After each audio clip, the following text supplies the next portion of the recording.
There's a lot of international mail that flows to a small nation in Western Africa.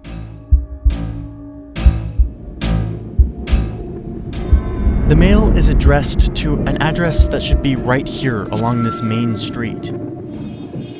But I asked my friend to go there and check it out, and he didn't find anything. I've been looking for 80 Broad Street. I'm going to say that 80 Broad Street doesn't exist. Instead, the mail that is addressed to go here is actually brought to a building down the road. Right here. Right here, this building is where all LISC Arab bills are forwarded from the building that doesn't exist on 80 Broad Street. From there, the mail is scanned and sent electronically thousands of miles away to a nondescript office building outside of Washington, D.C. It's actually right near my house in Northern Virginia. Henry, check out this random building. Does this building look super boring to you? Oh. This building is right near our house. I guess I expected something a little bit more interesting. This process is a part of a secretive web of corporate secrecy. It's a web that is built off of years of strange connections between the United States and the country of Liberia, a nation invented by a group of Americans here in Virginia.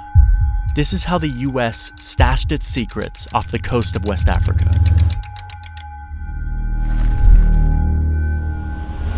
In this building, there is a bunch of mail that comes from a little country in West Africa, and it gets sent to this building near our house. Does that seem kind of weird to you?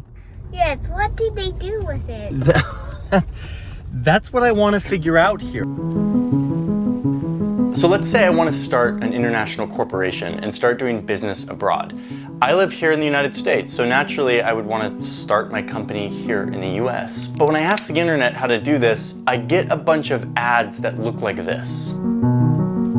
Even though my office would be here in Washington, D.C. in the United States, the internet is telling me that on paper, I should set up my corporation in one of these random small countries around the world. Places like the British Virgin Islands, or Mauritius, or Belize, Gibraltar, Malta, the Seychelles Islands. Wait, the Seychelles? Like that tiny island nation in the middle of the Indian Ocean that has like less than 100,000 people? It's like 40 hours of flying to get there. Why would I want to set up my business in the Seychelles? Here's why. If I set up my corporation on paper in the British Virgin Islands or the Seychelles, suddenly I actually don't have to pay very much taxes, if any at all. My new corporation now won't have to actually obey any of the corporate laws here in the United States, which require you to publish all sorts of information about your finances, about your corporation to the public record. If my corporation is in the Seychelles, I don't have to do any of that. This is actually starting to seem like a pretty attractive option. These tiny nations have set up their laws to attract big corporations for this very purpose, to set up on paper in their country so that the government can make a little bit of money off of the little taxes they receive and any of the registration fees and dues. And it's not just corporations. The same concept applies to shipping vessels. These are big barges that make our world economy run, and they spend most of their time in water that belongs to no country, and yet they still have to follow the rules of the country whose flag they fly, where they're registered. And so if you register to a country that has very low taxes and no laws around how you need to treat your employees on the boat and what safety regulations you need to follow, then those are the rules you need to follow when you're out on the high sea. So the modern global economy turns out to be a race to the bottom. Corporations and shipping vessels registering themselves to whatever country will give them the least amount of accountability and transparency. We call these havens, tax havens, or shelters. And this isn't just like shady criminal corporations. Most corporations that you interact with on a daily basis have loads of subsidiaries in faraway tax havens that they have set up to escape transparency and accountability. Okay, but back to me and my corporation that I theoretically want to sign up. If I want to set up in the Seychelles or the British Virgin Islands, this is actually kind of complicated. How do I navigate all the laws and the paperwork? Ask the internet. And when I ask the internet, I get a bunch of ads. These are ads of companies who are dedicated to helping corporations set up in these offshore jurisdictions, in these tax havens. So if I want to set up in the British Virgin Islands, I could choose a bunch of different companies to help me get that paperwork done. And then while I actually do my business back here in Washington, D.C., they help manage all the taxes and the requirements and all the little things I need to do to upkeep my little facade of having a company in this place, even though I actually don't. Okay, so here's where this gets weird. We're talking about tax havens and offshore jurisdictions and all this stuff. Let's get back to Liberia, which Liberia is one of these tax havens. It's a place that has structured its laws to attract foreign corporations and shipping vessels to register with them so that they can make a little money off of those dues and taxes.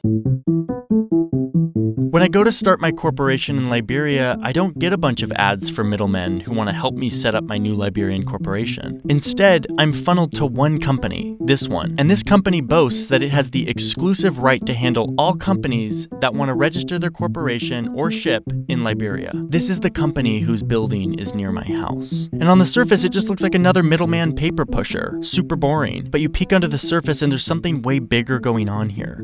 Not just a corporation running away from taxes and accountability, but instead this is a symbol of how the US projects its power in the 21st century and how it uses other countries to hide its secrets. Quick pause for a second. This story is crazy, and it's about to get even more crazy.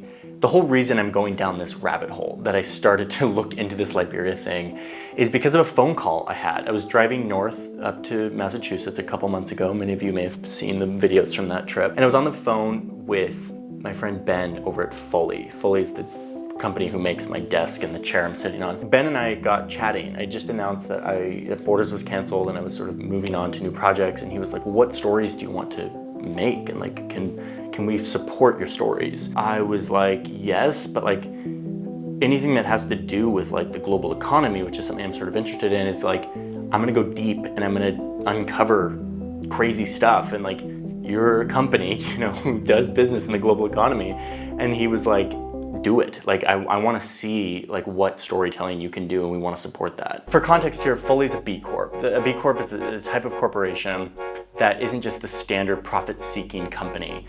Instead, they make major efforts to be transparent, to be socially impactful in a positive way, to be accountable, and to be sustainable. That's rare. That's a rare thing. Foley does not claim to be perfect. All they say is that they are making a major effort to be the type of corporation that leaves a positive impact on the people who use the product, but also the people who interact with the production, and to leave a positive impact on the globe while doing so. And that's why they're supporting this video today, is because they care about this sort of thing, and they want to always be pushing the limit on how we think about business and how we think about the impact of corporations in the world. And I respect that. That is so rare among companies these days. And so I love Foley for that reason. Oh, and they make amazing products. Like, that's also a giant part of this.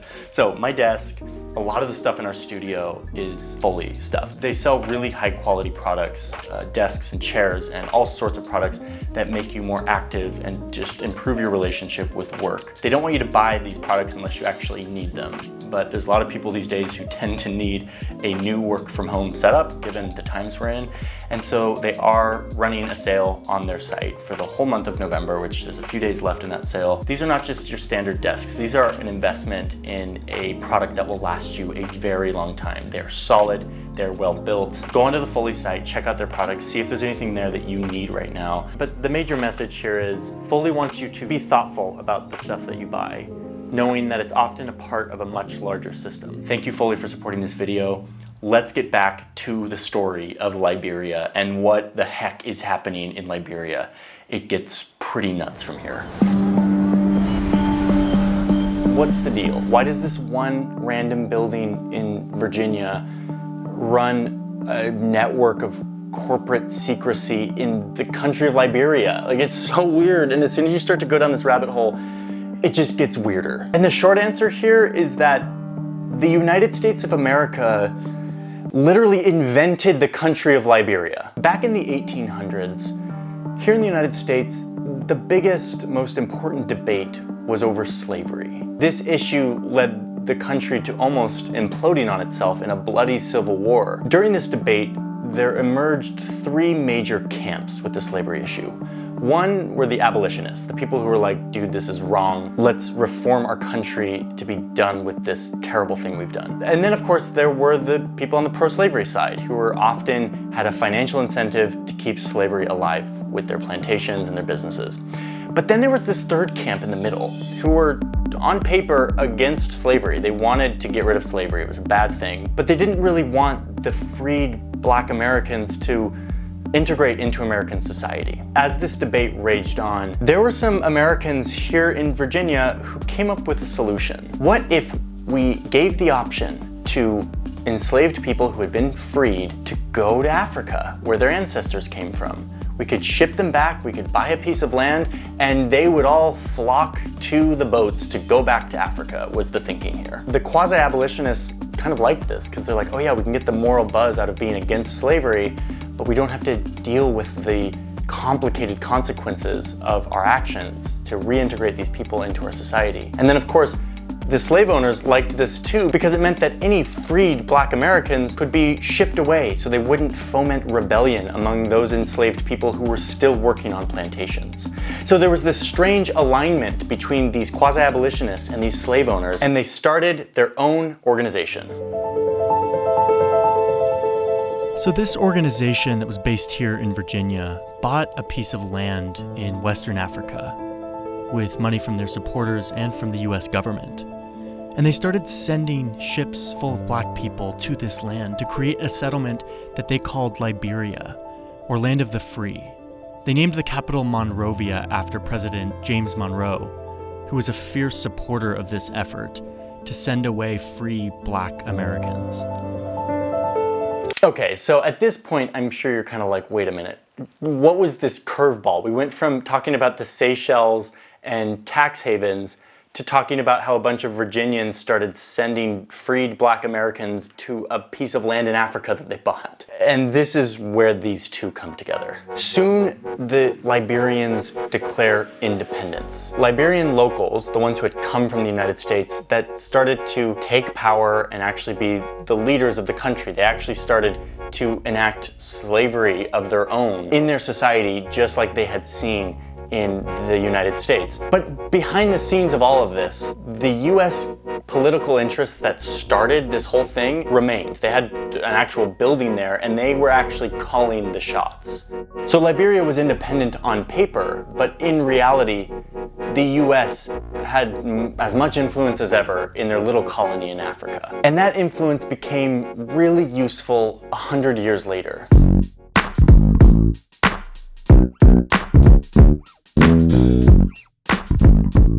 So it's 100 years later, the US just got out of World War II, and you have this guy. This guy was the Secretary of State for the US, which is like the foreign minister. He became a US representative at the UN, and he was out on a diplomatic tour that brought him to Liberia. While in Liberia, this little African nation that was created by the United States and still had deep ties to the United States, he looked at the deep sea port that the US had created during World War II, and his wheels started turning. He returned to the United States and quickly stepped down from his role as a diplomat. Harry Truman really wanted him to stick around as a diplomat, but he had actually a very strong reason to leave. Truman said that he had an earnest insistence to go do his own thing. This guy was a diplomat, but he was also a businessman, and what he saw during his visit to Liberia revealed a business opportunity that he just could not leave on the table. So over the next year, this ex-Secretary of State started scheming with the Liberian government. And in September 1947,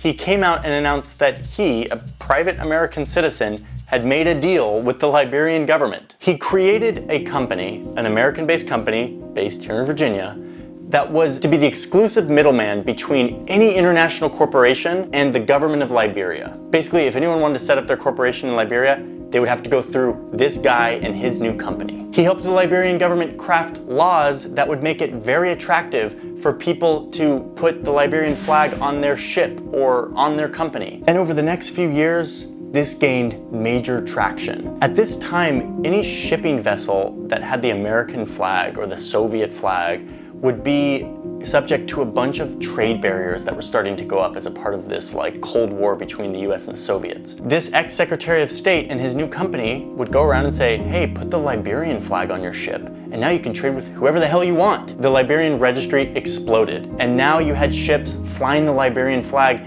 not having to pay barely any taxes and not having to obey any laws from the United States, and being able to trade with whomever they want, because Liberia was officially neutral in the Cold War. The Liberian registry was born, and it was thriving.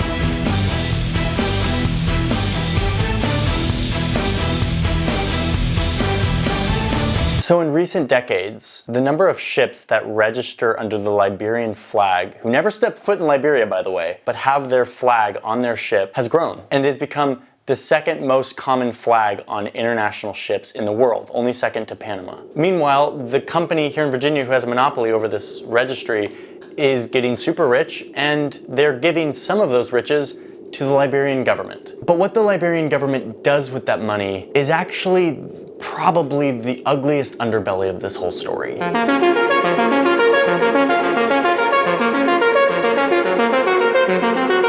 So by the late 90s, this company's doing great. Liberia's taking in a bunch of money from all of the ships registering under their flag. But then this guy, Charles Taylor, becomes the president. How can I help you on Liberian shipping registries? It's a long time since I've been looking at them.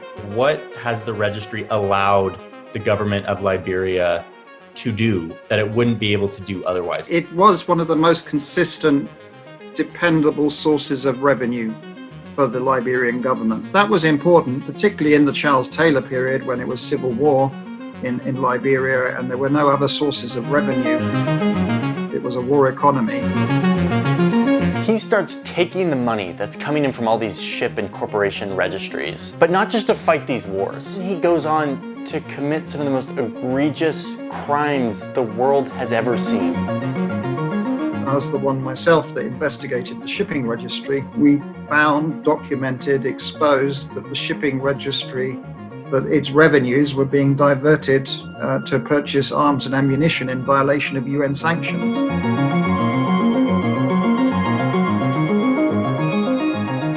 And yet the corporations and ships that fly the Liberian flag don't even have to think about this stuff.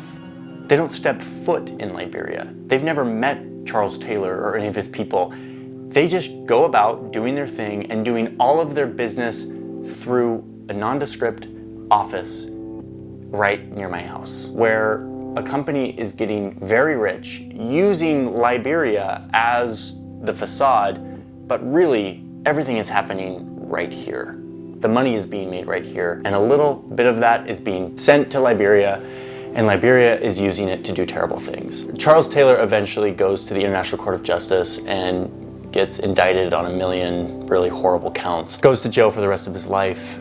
But the registry that helped fund his horrible rise remains, and remains as a mechanism for helping many corporations around the world hide their secrets and evade accountability. And this connection between these two unlikely places retains a similar purpose as its original one, way back in the 1800s, when with the support of the US government, private interests sent away their secrets and their guilt to a faraway place. And that hasn't really stopped happening. Today, with the blessing of the US government, corporations continue to deposit their secrets in this same faraway place, far away from any real accountability.